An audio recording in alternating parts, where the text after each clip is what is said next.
last lecture in this series on strength of concrete, in that module 6 is non-destructive evaluation of strength of concrete. And what we are going to discuss, something about general non-destructive evaluation, then we will look into rebound hammer tests, ultrasonic pulse velocity test, Winsor probe test, pull out pull off tests, and the coat test. So, these are the tests that we will look into in the case of non-destructive evaluation. Now, let's just think of why do we need non-destructive testing. You see, in fact, I rather like to put it as in situ testing. It is not only non-destructive is not necessary, because some of them are semi-destructive testing, but in situ testing.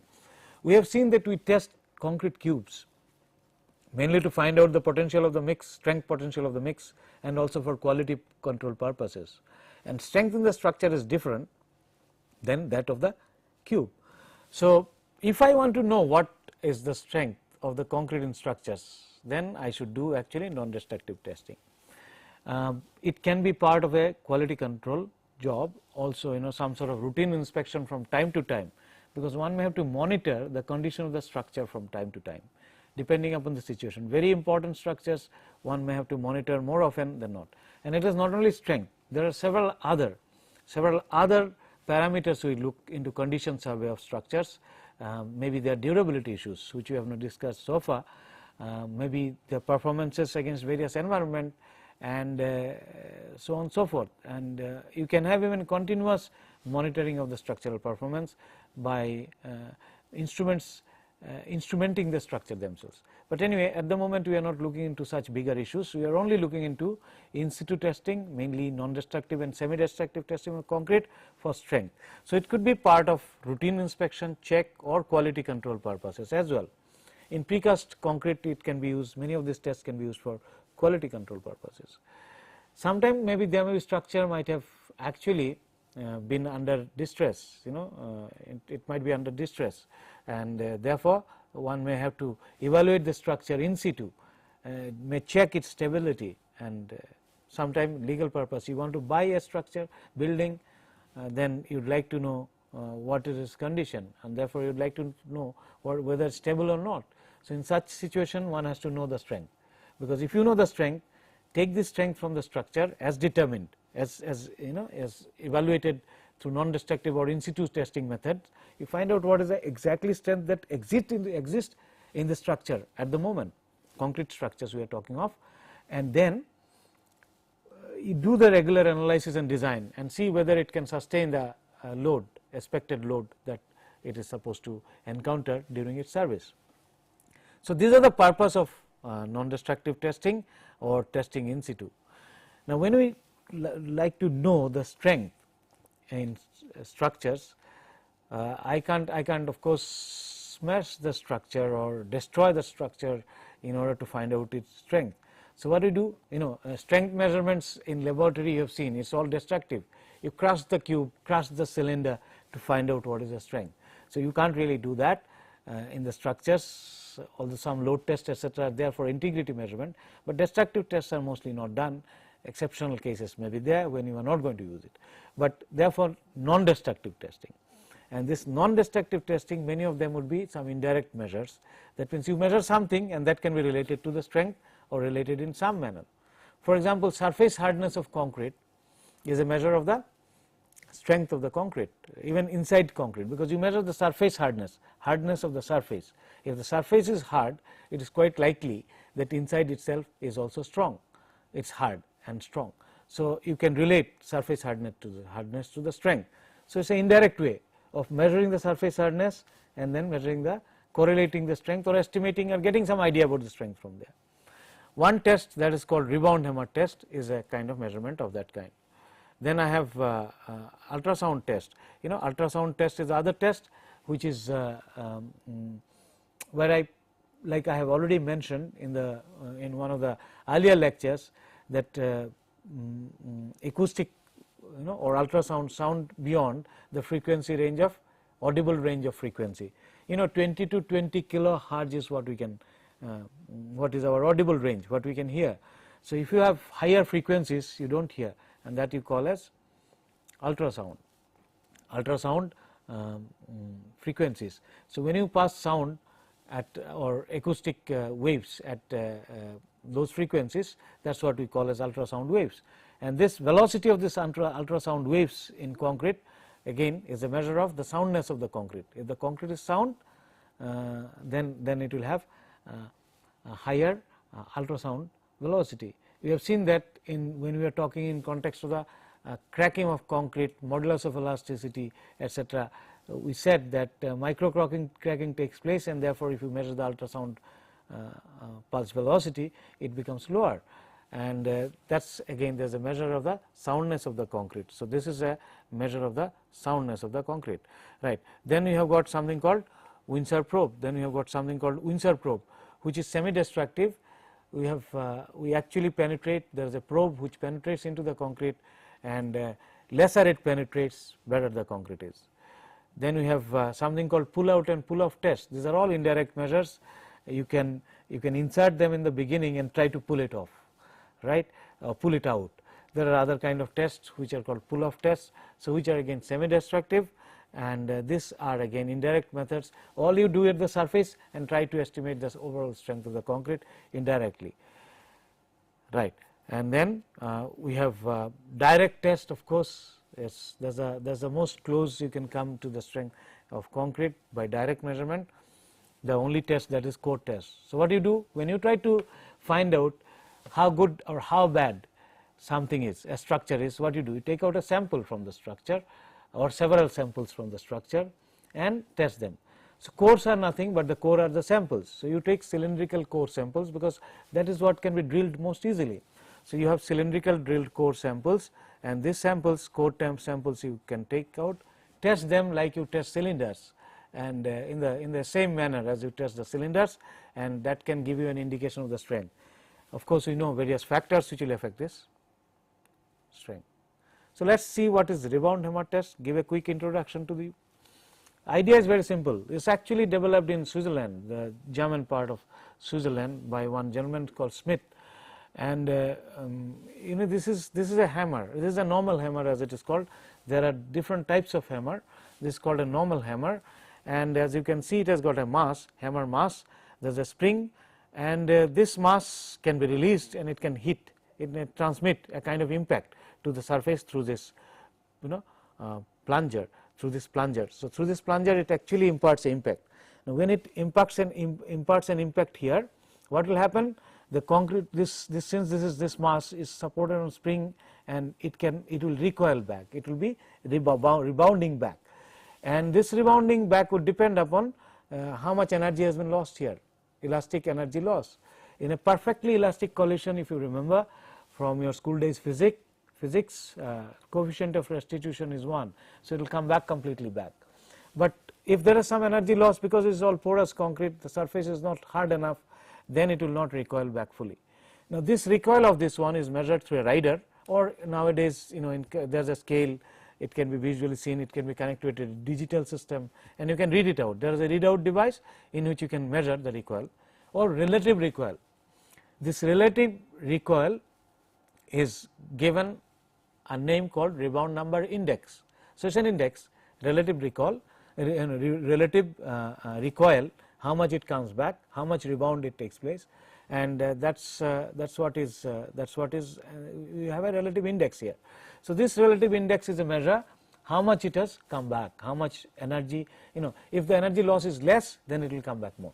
So, this rebound number, it is given in a number scale, arbitrarily devised by the gentleman actually, or the people who have devised this instrument, and the rebound number is a measure of surface hardness. Higher the rebound number, higher is the surface hardness. Right. There are details of this instrument. There are different types of this instrument, namely this is called N type, meant for normal concrete. There is something called M type, meant for you know, meant for mass concrete. There is something L type, pendulum type, which is measured for masonry or lightweight structures, etc. Now, therefore, what we understand is rebound hammer is a measure of surface hardness, is an index of hardness up to a depth of 30 millimeter. Since we are imparting an impact, this impact will not go penetrate too much into the concrete, it just hardly goes up to a depth of about 30 millimeter. So, what we are measuring is the surface hardness up to 30 millimeter. And since the concrete surface concrete is related to the core concrete, if the core concrete is bad, it is unlikely that surface concrete would be good. In fact, it will be there is a correlation existing between the two in normal case of vibration, etc., unless there are some large internal honeycombing or cracks that has developed. Usually that is not the case. So therefore, surface hardness, from this surface hardness we can get idea about the strength of the concrete, overall strength of the concrete. And I mentioned there are 3 types. Now, what are the factors on which this rebound number depends? Mixed characteristics, cement type, cement content, type of cement, cement type, cement content, type of first of all you can see cement type, cement content, aggregate type, then members mass, compaction, surface type, age, rate of hardening and curing, surface carbonation. Now, this carbonation term is coming again. If you remember, we talked about carbonation in the context of shrinkage, and this carbonation is nothing but formation of calcium carbonate at the surface. Since you measure rebound number through the surface only, a carbonated surface or when calcium carbonate is present on the surface, it makes the surface hard and you get higher rebound number. So, surface carbonation affects the rebound number, moisture condition of course affects the rebound number, stress and temperature also affects the rebound number. Details of this variation we will not look into, but I can just tell you up to certain level of stress rebound number changes, but beyond about 7 MPa or so roughly there is hardly any effect of the stress, but up to certain level it affects. Okay, so that is how we can find out the surface roughness, surface hardness of concrete by rebound number, because higher the rebound number it means the surface is harder, right. So, relative hardness of the surface you can measure by this means. Now, if you want to correlate this to the strength, then you must have a calibration with the strength. And remember, this calibration is concrete specific, as you can see, because there are several mixed parameters which governs the rebound number. They will also govern the strength, but they do not govern the strength and rebound number in the same manner. So, therefore, calibration has to be there for your specific concrete. Many manufacturers always provide a calibration, but those calibrations are not reliable in a given case. One has to, for example, aggregate, if a calibration has been done using granite aggregate, this may not be applicable to a concrete which has been made with quartzite aggregate. Say some part of the country we have granite, some part of the country we have quartzite, some other part something else. So, one part calibration made in one part of a large country like India may not be applicable at another part. One has to develop its own calibration. Best way is to have the calibration, specific calibration for the specific concrete, because age etc. also affects. So, this is important. If I have calibration, then I can actually obtain the strength from such calibration. Strength would be related to the surface hardness, that is the idea, that is the idea. The second test that is there is ultrasound velocity test, ultrasound pulse velocity test. Now, you remember we talked about the velocity being related to the dynamic modulus K and K, bulk modulus and rho. So, V is the velocity, K is a constant related to Poisson's ratio, E, D is the dynamic modulus and rho is density. So, one can actually obtain velocities related to the modulus of elasticity, and in turn we know that modulus of elasticity is function of strength.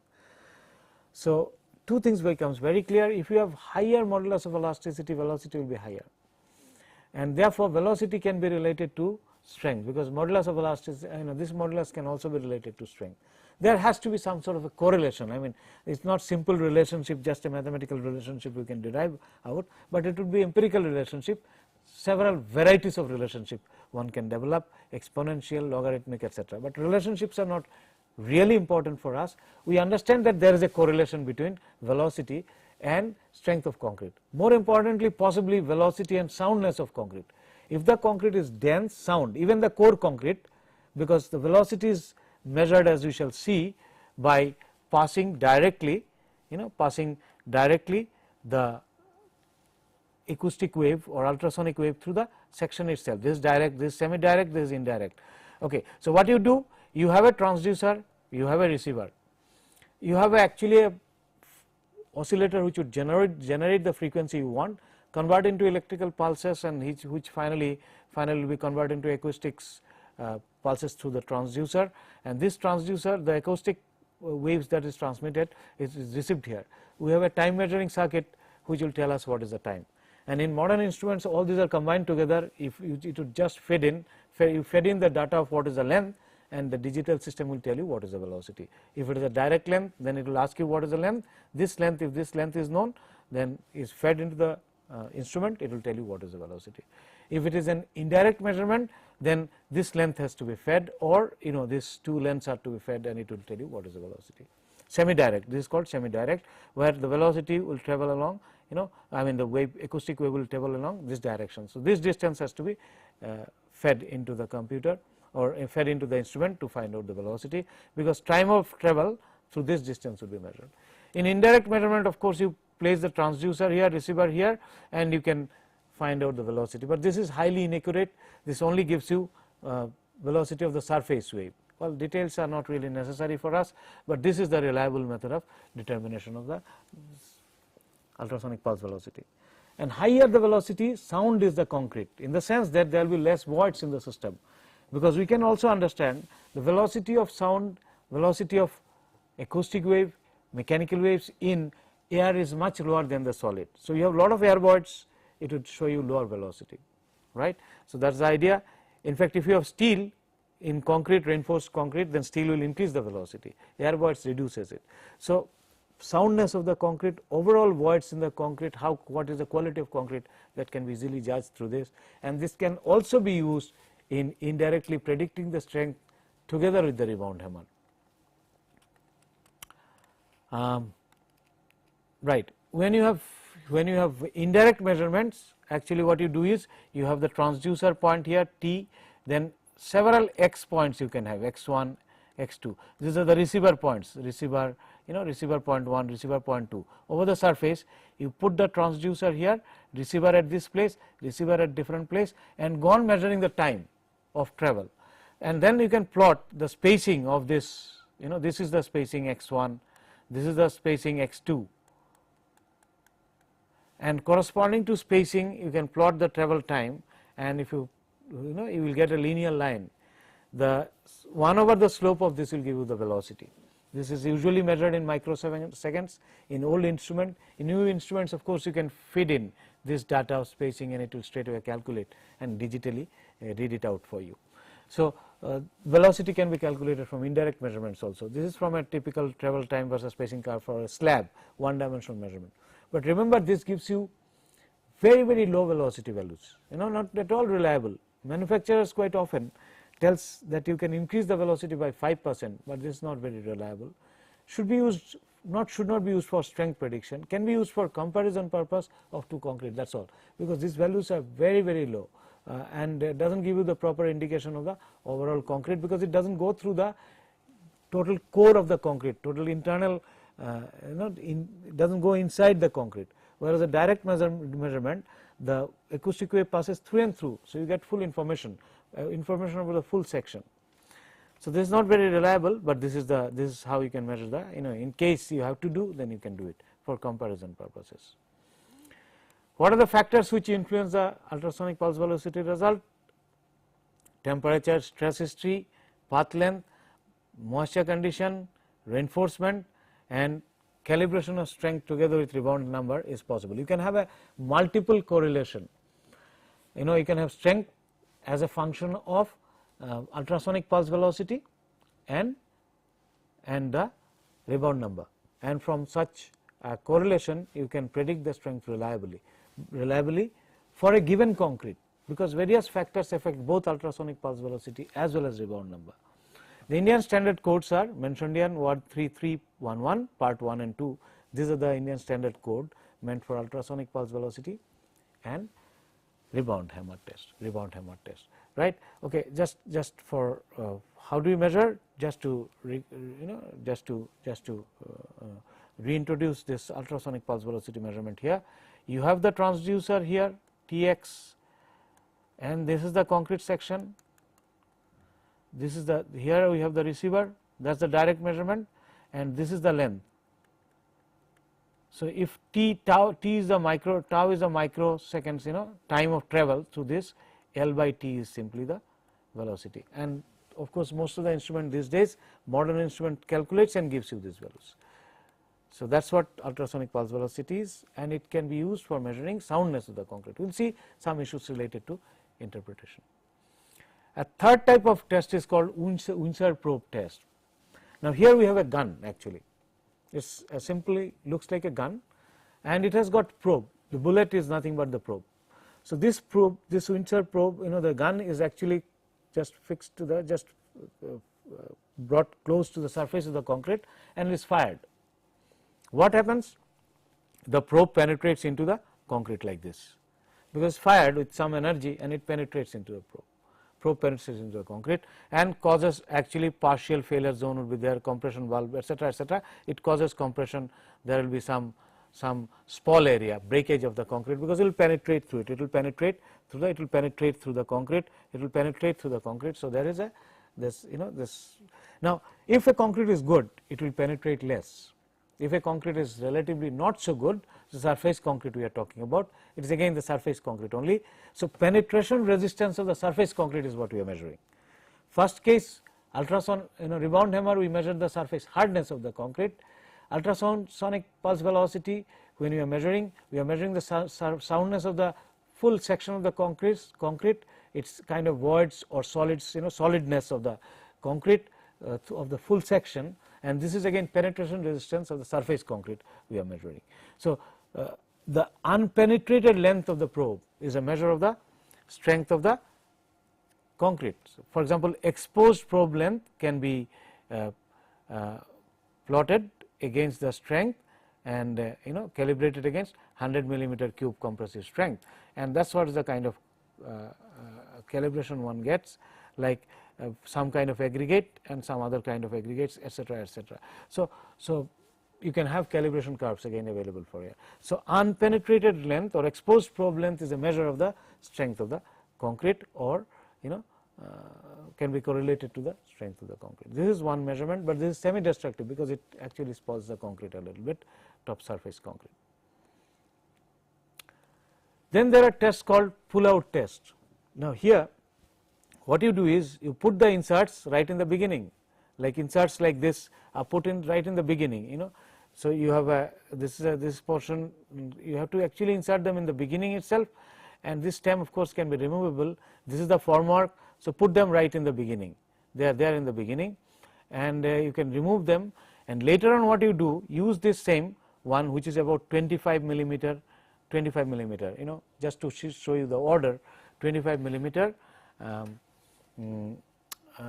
diameter sort of, and this is now can be fitted, and it is, this space has been left. You see, this is the insert right in the beginning, you have kept it, you have removed the form, now put this one inside which can be tightened up together with this, and you pull it using some sort of reaction ring. So, you apply a reaction here and pull it through, you pull it through. So, when you pull it through, it will actually, this will apply some sort of compression, this will apply some sort of compression, and this would be. So, this concrete in this zone is likely to be in compression, and there is a failure zone, finally it will pull through this, and this is about 55 millimeter through which the reactions are applied and it is pulled through, and this pull out force is again can be related to strength of the concrete, this can be related to the strength of the concrete, right. So, this is called, this is some sort of lock test, is one of the tests that is similar pull out test. There are other versions of the similar kind,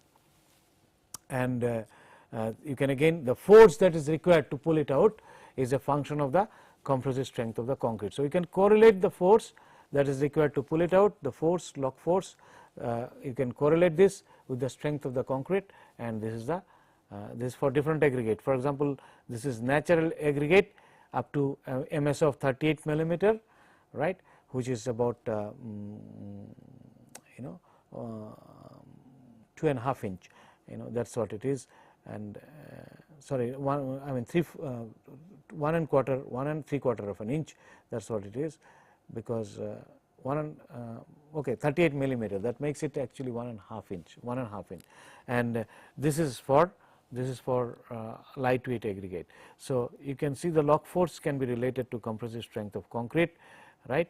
So, that is what this pull out test is all about. There are other variation of this test.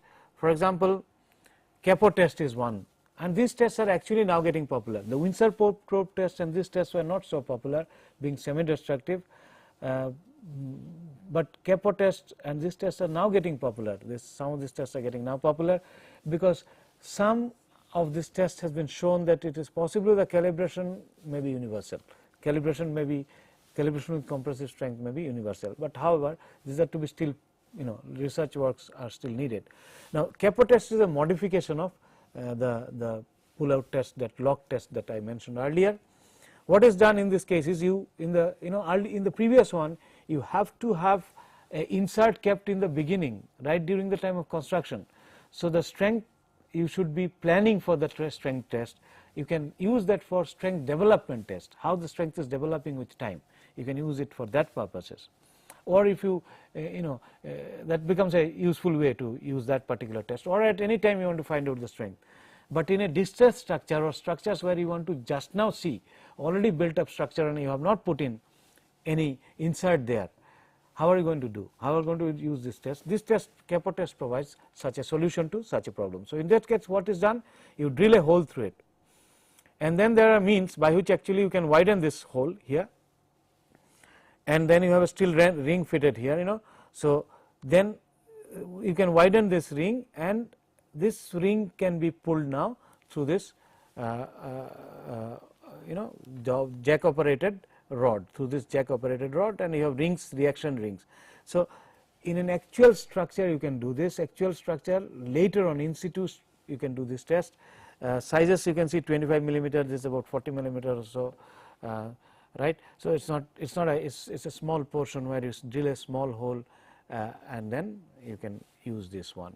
So, this can be done in structures which have been already built. A slightly different variation of this one is, what you do is you have again a device through which you can 50 millimeter diameter jack pull out rod actually, and this is a device which can be glued here.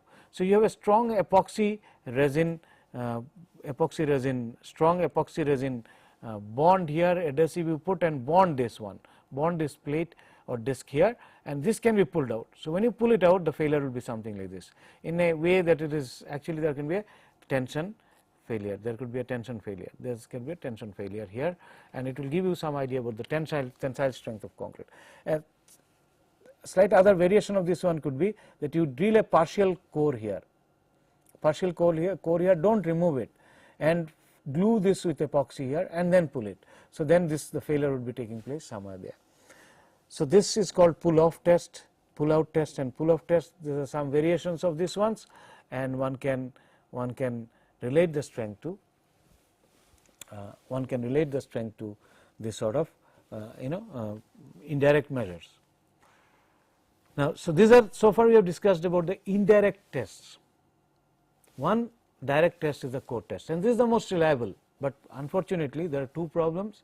This is damaging to the structure. So, you can't do this very large number, it is difficult to do this one in very large number. This basically because this is semi destructive. So, you definitely create weak points in the structure, but at the same time this gives you the most reliable results. So, anyway, let us see and how you utilize this together with the indirect methods, that would be more useful for us. So, when you do core, how do you do it drill? We actually drill the core through rotary drills, usually with a coolant. So, you have a simply drilling machine with rotary drill bits which will penetrate into the concrete, and you can just take out the core. It will cut the core and you can take out the core. So, important issues related to such corings are location and size of coring, location of the core, size of the core, the drilling process, then you do trimming and capping, then testing. Right. We will see the factor affecting results a little bit later on. Let us say this is how a concrete core will look like. It will have a diameter D and length L. After, of course, after it has been polished, after it has been actually trimmed, as it is called trimming and capping. Trimming is done. So, L and D, D is the diameter, L is the length. Now, what are important? Location is important. Location should be selected in such a manner. Number one, there must be useful, that must be useful for my test, but it should be at such location where if I create a damage, it should not weaken the structure too much. Although we will fill it up, we will have to fill it in with expansive cements or similar other kind of formulation, non-shrinking formulations, expansive cement which expands, because you form a core, this core has to be then filled in, and this has to be filled in with such material which is actually will not shrink and get sort of detached from the original structure. So, it has to be actually shrinkage compensating sort of formulation, but should be taken from such position that it does not create much damage to the structure. That is number one issue.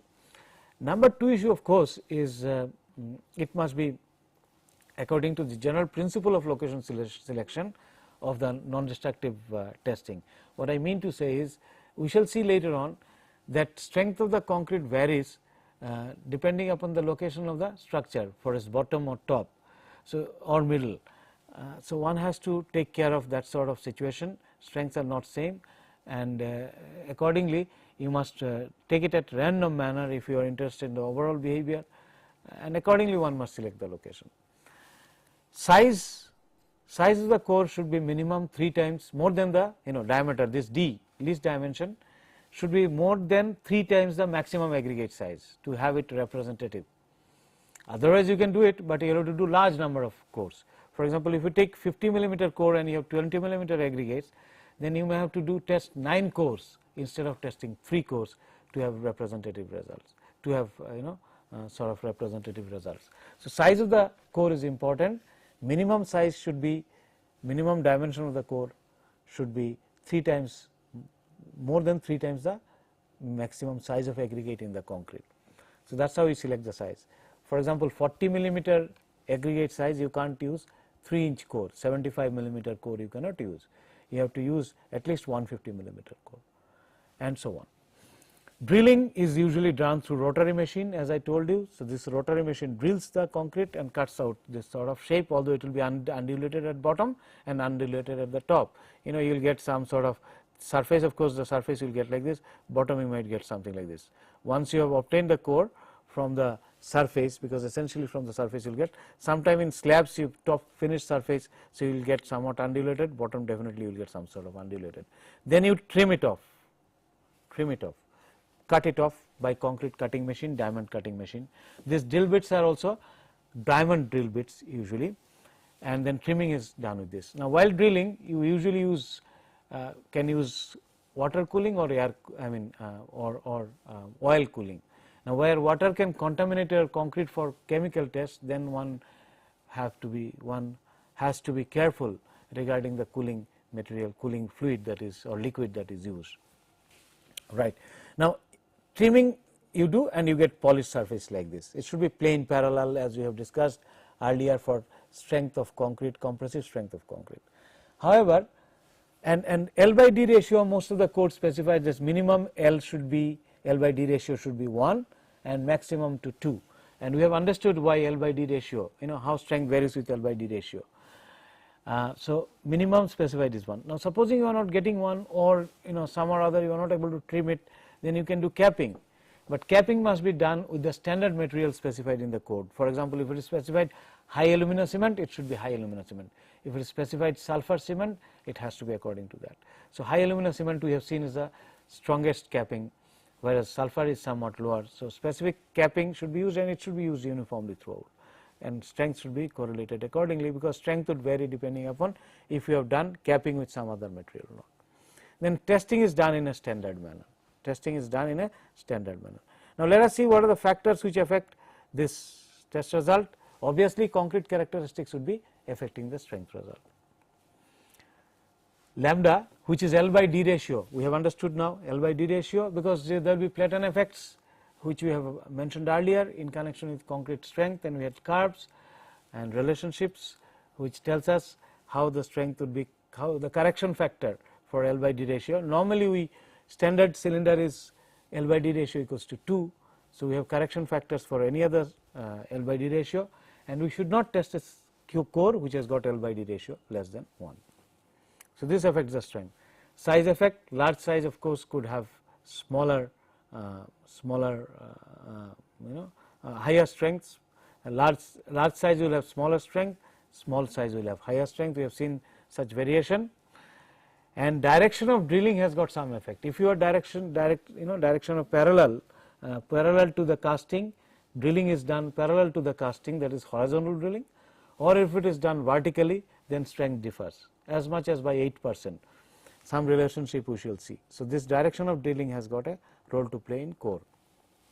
End condition and capping we have mentioned strongly affects the strength of apparent strength of the concrete, and if there is reinforcement present, then this will also change the strength. In fact, it will lower down the strength by introducing some sort of discontinuity at the interface, and all these factors affect the core strength. So, there has to be correction or brought in, and then one would like to find out what is the equivalent Q strength.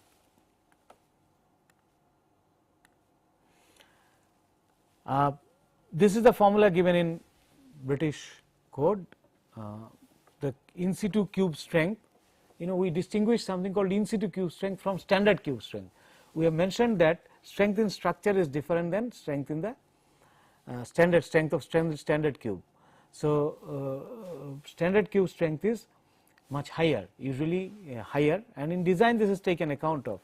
So, estimation of in situ cube strength. So, this formula gives us in situ cube strength for vertically drilled core, for horizontally drilled core, this is something like this. You can see that the correction, this factor here, rest of the things remain same, rest of the things remain same, rest of the things remain same. This value is lower here, this value is higher here, 2.5 and this is 2.3. That means the apparent strength you are getting here for vertically drilled core is higher. Apparent strength that you get for vertically drilled core is about 8% higher than horizontally drilled core, right. Okay. This is because the layer effect, because casting moisture would come up and the cement goes down. So, apparently vertically drilled core gives you better results, higher strength results, that is why you multiply by a smaller factor and this you multiply by a bigger factor, right. Lambda is the L by D ratio. So, F lambda is the measured strength, lambda is the L by D ratio. So, you can see if L by D ratio, in this case L by D ratio is equals to, let us say 2, this value is equals to 0.5, 1.5 plus 0.5 makes it 2. So, 2.5 divided by 1 divided by 2 is 1.25, 2.5 divided by 1.5 plus 0.52 is 1.25. So, the strength for lambda equals to 2, the strength is increased, lambda equals to 2, strength is increased by 25, apparent strength would be increased by 25%. When lambda equals to 1, this value is equals to 1, lambda equals to 2, this is this is equals to 1. So, this Fc is equals to F lambda straight away. When lambda equals to 1, this value is equals to 1. So, 1.5 plus 1 is equals to 2.5. So, Fc equals to simply F lambda. So, anyway, this is what we find out in situ cube strength. This is given in British code, of course, IS code does it in a slightly different manner, I just tell you. Right. Now, supposing I want to find out the standard cube strength, then I must increase this strength, and it is suggested that roughly you can increase this strength by 30%. So, if you increase this test strength by 30%, 2.3 becomes 3 and 2.5 becomes 3.25. So, this is what is the standard cube strength. So, we can predict the standard cube strength. If there is a reinforcement, the correction suggested in the British code is something like this. Correction factor usually it's more than 1, because reinforcement lowers down the strength. And if you go through this equation, this is the bar diameter, RB is the bar diameter, divided by RC is the core diameter. So, ratio of RB by RC, and H is the distance of the bar axis from the nearer end of the core. For example, if this is my core and if this is the bar, so this distance is the distance from the nearer end of the core, H, and L is the total uncapped length. So, H by L, this ratio. So, it is 1.5 times this multiplied by this is the correction factor 1.0 plus 1.5 times multiplies by this factor. So, this correction factor will be generally correction factor will be more than 1. Now, if you have number of bars, then you should sum up all this, sum up all of them, and the correction factor can be obtained for all of them together. Usually more than 1 bar is very unusual. So, if there is a reinforcement bar, correction factor can be employed, but it is better to avoid reinforcement in core. It actually spoils the drilling machine and of course also introduces an additional correction factor. So, it is better to avoid, and one can do it if one does what is called find out, use a bar locator or cover meter to find out the bar and then do it. Right. As far as IS 516 is concerned, you remember we have given the correction factor for L by D correction from graphs. There was a curve, there is a graph L by D divided by correction factor. You know, this graph was there if you remember, and we have discussed earlier in one of those discussion. So, what you do is you use this correction factor given in the code through in form of a chart, and for the bring the strength to correct the strength for L by D equals to 2. Your L by D ratio could be say 1.5, then using the correction factor you get the strength for L by D equals to 2 multiplied by 1.25 to get an equivalent in situ cube strength. So, you get an equivalent in situ cube strength, and code is very specific. This strength should be mean of this strength for a particular location should be 0.85 times, should not, you know, this strength should be, this strength that you get, equivalent strength that you get should be greater than. So, F c in situ, if I call it in situ strength, should be greater than 0.85 FCK for concrete to be accepted for a given grade, and no individual result should be less than 0.75 FCK. Mean result should be greater than 0.85 FCK, and no individual result should be less than 0.75 FCK. For example, if you have tested 3 cores, mean of these 3 cores for a given slab, let us say, should be more than 0.85 into grade of the concrete in that slab. Let us say it is M20 grade concrete. So, 20 into 0.117, 0.85 into 20 would make it 17. So, mean strength of the 3 cores should come after you have corrected first L by D correction multiplied by 1.25 should be more than 0.17 to set, to actually be accepted as M20 grade of concrete, and none of these core strengths should be less than 0.75 FCK, that is 20 into 0.75 16, which means nothing should be less than 16 and mean should be more than this to be accepted as M20 grade of concrete. Accordingly, we can accept any other grade of concrete and so on and so forth. Right. So, these are the how we do measurements. Now, let us see how overall planning and interpretation we do. We must understand few facts while doing non-destructive testing. You see, concrete properties vary systematically within a member. This is what has been observed: relative variation of strength in a member, variation of strength in a member. So this is what has been observed. Relative strength. Supposing at the bottom of the member it is 1, then top 3/4 of the height, mid height, 1/4 height, etc., etc. For slab, it has been seen that by and large the strength is more or less same, but the top strength reduces. For column, it is something like this. Vertical members, it is something like this. At top, there will be less strength, and for beam, it is something like this, and for wall, you may have even nearly less than 50% of the strength at the top. So, if you have 1 at the bottom, the top it could be as low as 50%. Why is it so? Because inherently concrete consists of cement, water, etc. So, cement will have a tendency, C will have a tendency to come down, W will have a tendency to come up. So, water cement ratio here is a maximum. We have seen that, we have discussed that earlier sometime. Maximum water cement ratio at the top. Side concrete is also not as good, but this is the worst concrete. You will have bleed water will be accumulating at the top. So, you have highest water cement ratio in this zone, possibly least somewhere there. So, if you have highest water cement ratio in this zone, strength will be least up there, maximum strength you will see at the bottom. And that is why you find that the relative strength variation takes place, and it systematically varies within a member. Now, this must be remembered while selecting the location. That is what I was mentioning. Supposing you just go on selecting everything from the top, then you are likely to find lower strength. If you select everything from the bottom, then you are trying to find out higher strength. But one has to randomize appropriately to take appropriate number from all places for cores or any other rebound or any other measurement you are doing. You must do it keeping this in mind, concrete strength variation in mind.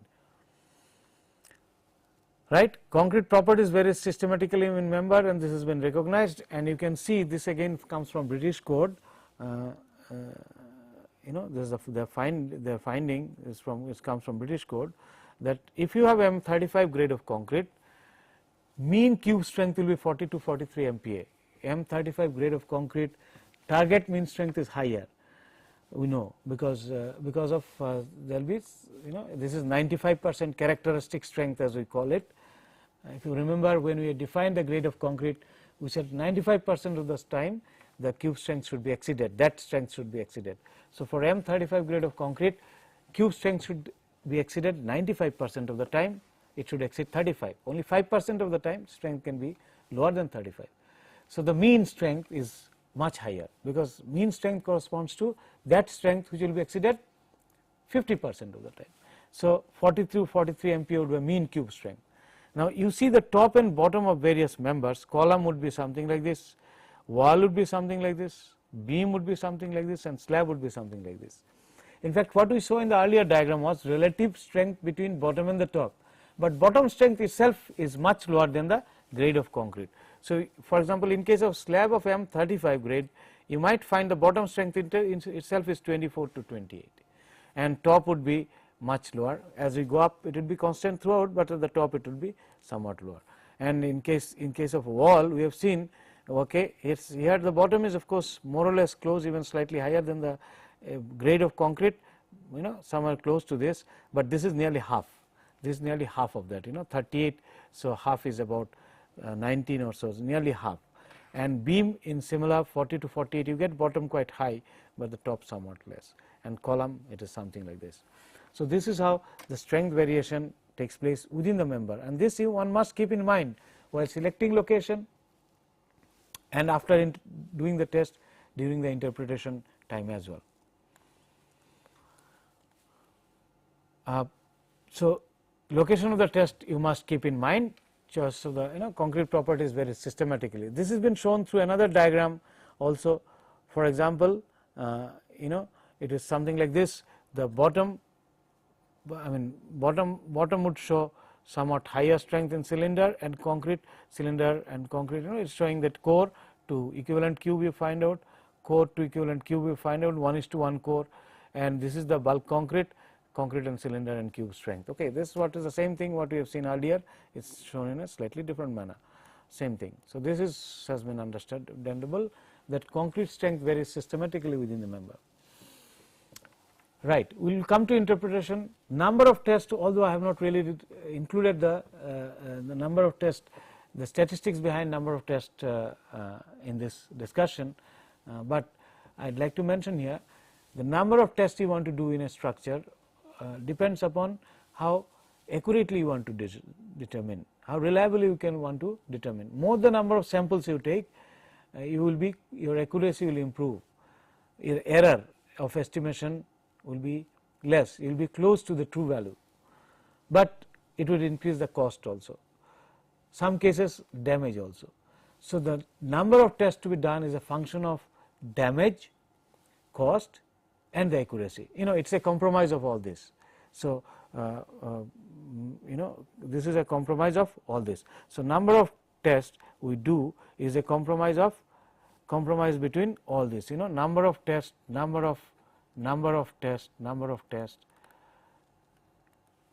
actually is dependent on, is a compromise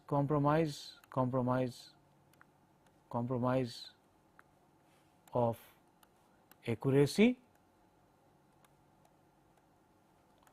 cost and damage.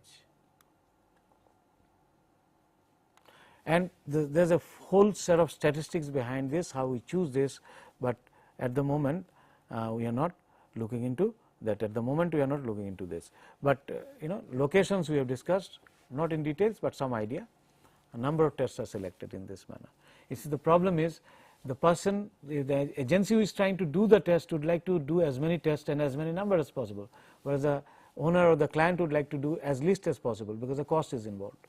So, it has to be a compromise between the two, and also the damage to the structure. Now, interpretation of the test results will finally depends upon the objective. Uniformity of the concrete can be judged through histogram plot of measured index or strength.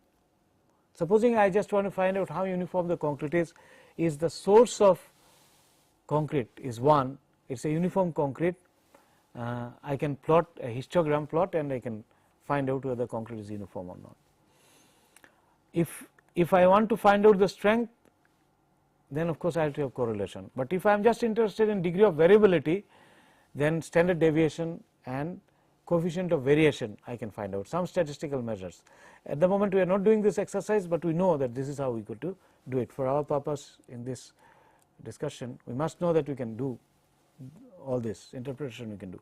When it comes to strength estimation, this is important, you see, either through direct code test or through correlation between direct and in situ strength and indirect indices. So, I must have a correlation available and can be compared with required strength and provisions of the codes, etc. Now, this is done, either I must have established correlation or I must develop this. Sometime in not very old concrete, if cubes are available, I can test this cube both for the indirect non-destructive means and crush them under standard in a standard manner and establish a correlation between cube strength and the concrete that is to be tested in situ. If that cannot be done, a limited number of core can always be taken. A limited number of core can always be taken from the site, limited number, because core tests are costly, they are damaging. So, you would like to do as minimal as possible.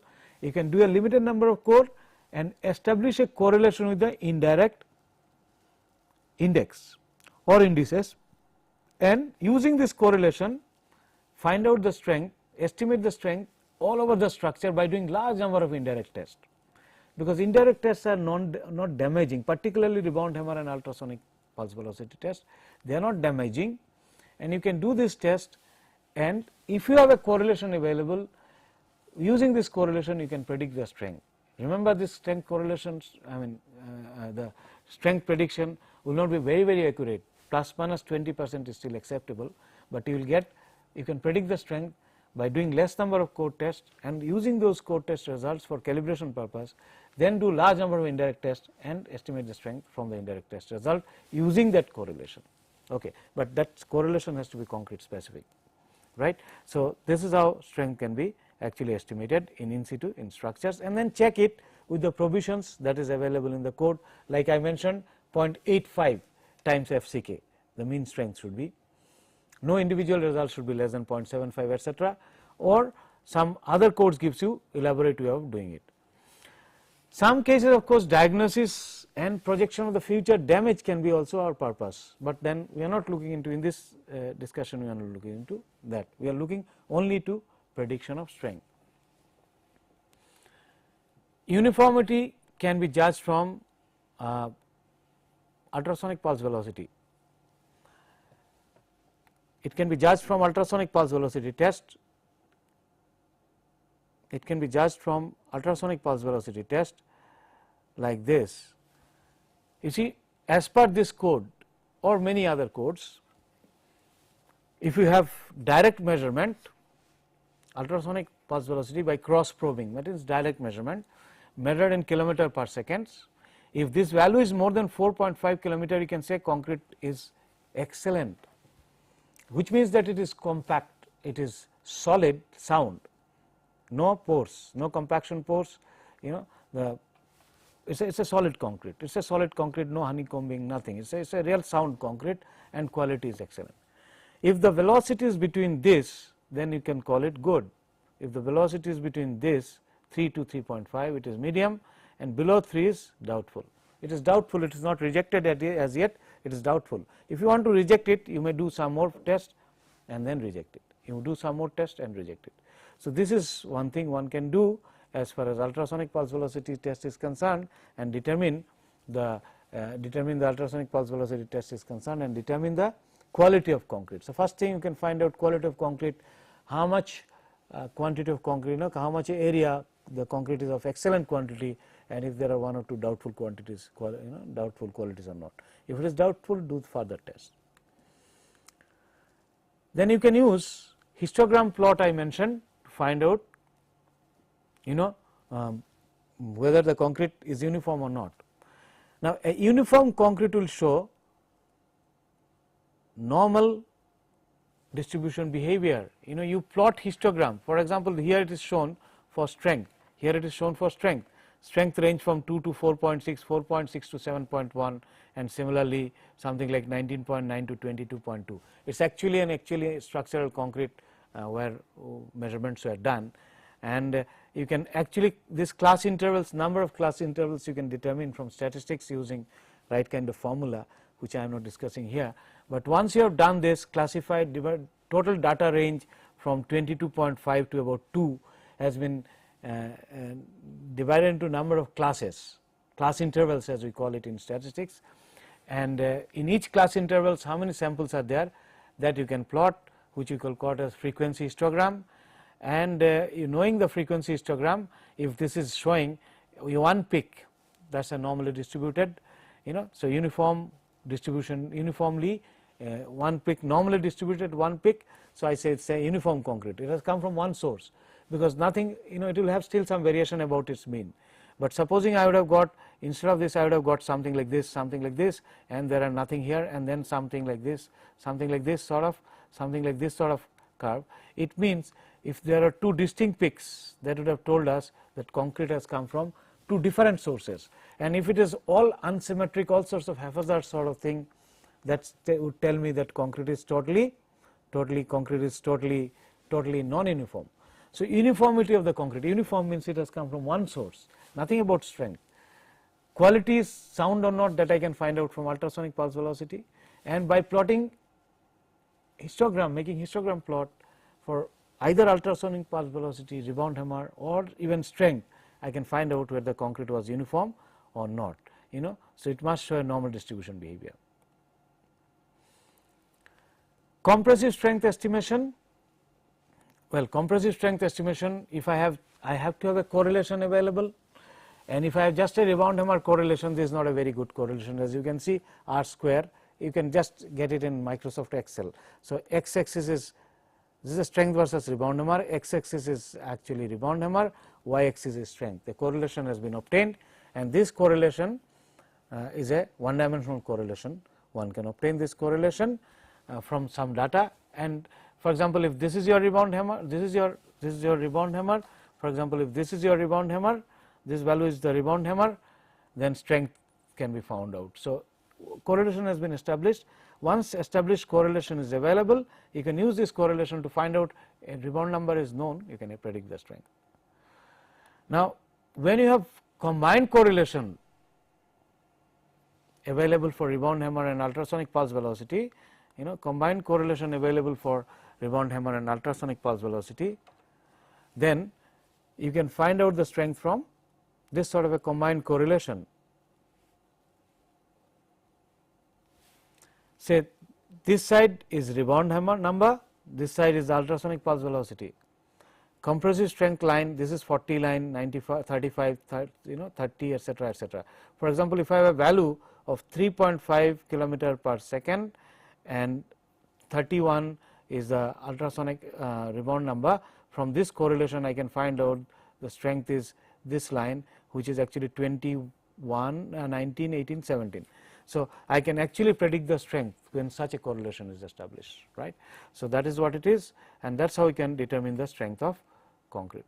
Okay. So that is how we can strength estimation, we can find out, we generally determine the structure through non-destructive testing and then predict the strength, and the strength predicted should be FCK divided by about 80% according to British code, this is about 80%. So what we have now discussed is, we have found out what are the indirect test, the code test, and we have how do we estimate the strength through correlation, that is what we have looked into.